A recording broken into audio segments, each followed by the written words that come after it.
Previously on Puzzle Island, Peter Potzer had been separated from his friends, had gotten into the rowboat, and was headed toward the sunken ship. He didn't realize that pirates were behind him. And sure enough, as soon as he made it to the ship, the pirates jumped out, captured him, tied him up, and took him to their captain, Rook Sparrow. The captain said, "This island is no place for fishermen. You're going to be walking the plank, matey." Peter Potzer knew he had to think fast. He said, wait, I challenge you to a puzzle competition. You give me your hardest chess puzzle, and if I can't solve it, I'll walk the plank. But if I do, you let me go free. The captain thought about it for a minute and agreed because he had one of the most clever puzzles on the island, and he had no doubt Peter Potzer was going to fail and was not going to be able to solve it. So with that, he presented Peter Potzer the following position.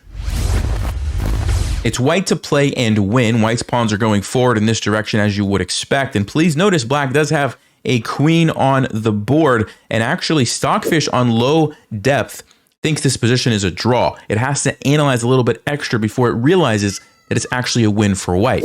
So before I say anything else, what do you think the winning move is for white in this position?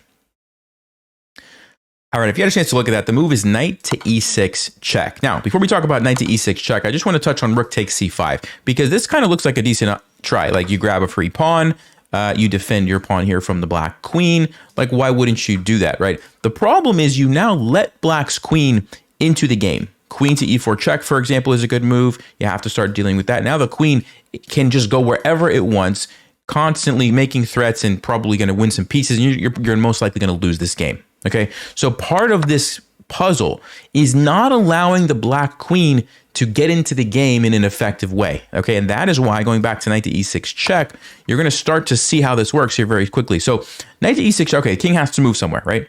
If you go to f7, well, that's pretty obvious. Boom, you walk into a fork. Okay, so we're not going to go there. If you go to e8 or e7, you walk into a discovered check, and you also are going to be losing your queen. And you might say, well, you can at least go here and get the rook, but this is not really going to be good enough. The knight is still very powerful. White has just as many pawns as black does. The king is in a good position to hunt down these. It's just a win for white, relatively straightforward. The knight is just too powerful, okay? So that's not going to cut it. So when you play knight e6 check, no, only move for black is to go over to g8 to avoid losing the queen, like we just talked about.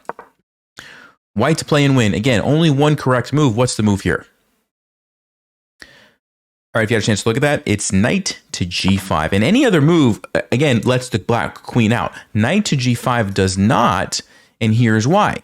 You are threatening checkmate. Okay, you've taken away these squares with your knight. The king is now in danger of getting back rank checkmated.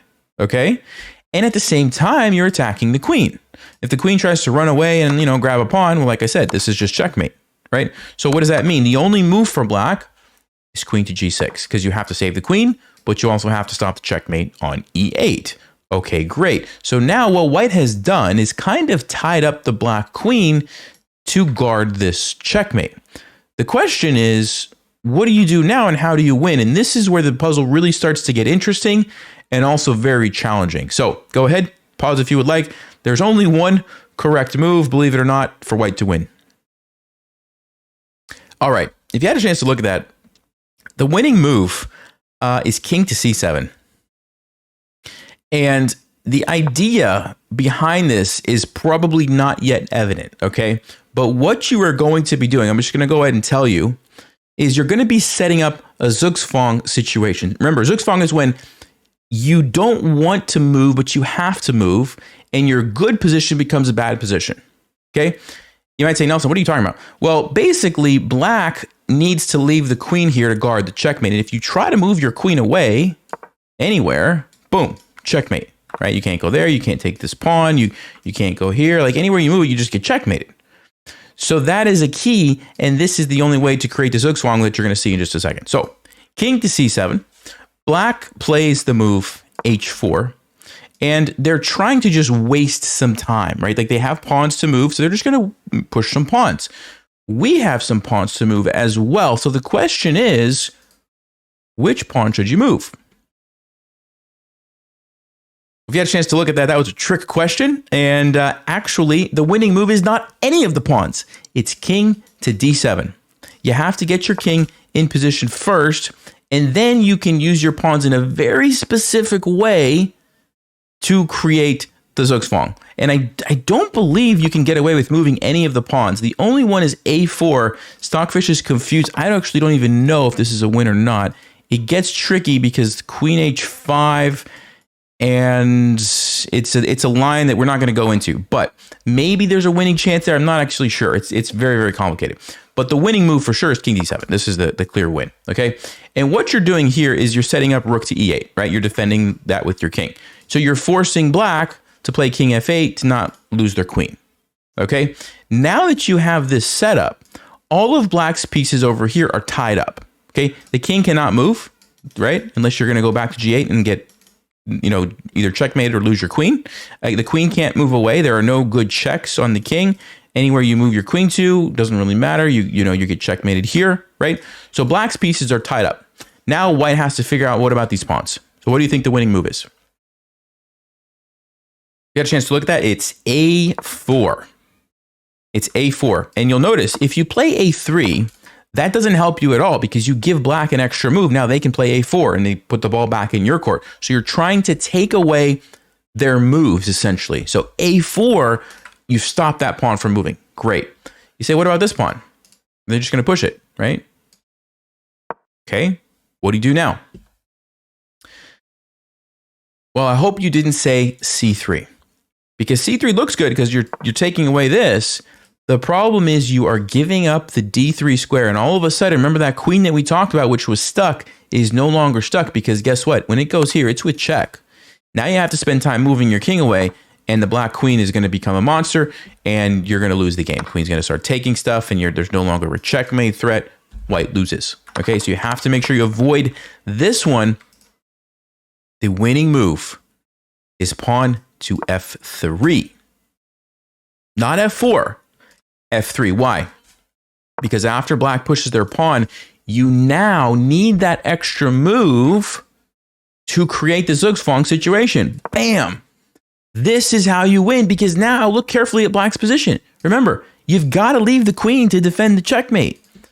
So you can't take this. You can't go there because the pawn's controlling it. You can't go here. You can't go here. You can go to h5, but you step into the discovered attack. So now knight e6 check wins the queen, and you're going to lose. So you don't want to do that. You don't want to move your king back because then this comes.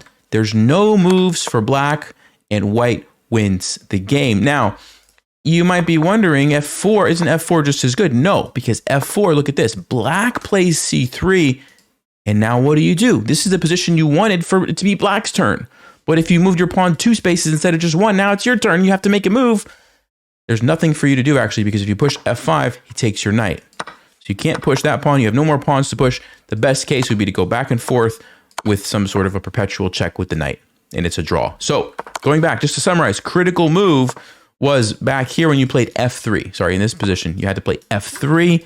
Then you get the move, and you win the game with zugzwang. Very, very amazing position when you think about it. Sliding the king over here was the only path to victory, and then pushing these pawns in the exact precise order. Peter Potzer, if you will remember, had been training in previous episodes. He had increased his puzzle rating to 2,800, so he's on par with Bobby Fischerman, and he did solve the puzzle correctly. After Peter Potzer solved the puzzle correctly, the captain was so impressed that not only did he not make him walk the plank, he actually offered for Peter Potzer to join their crew. Peter Potzer didn't want to offend the captain, so he agreed. And that's the story of how Peter Potzer became a pirate on Puzzle Island. That's where we'll pick up our story next time. As always, thanks for watching, and happy adventures on the chessboard.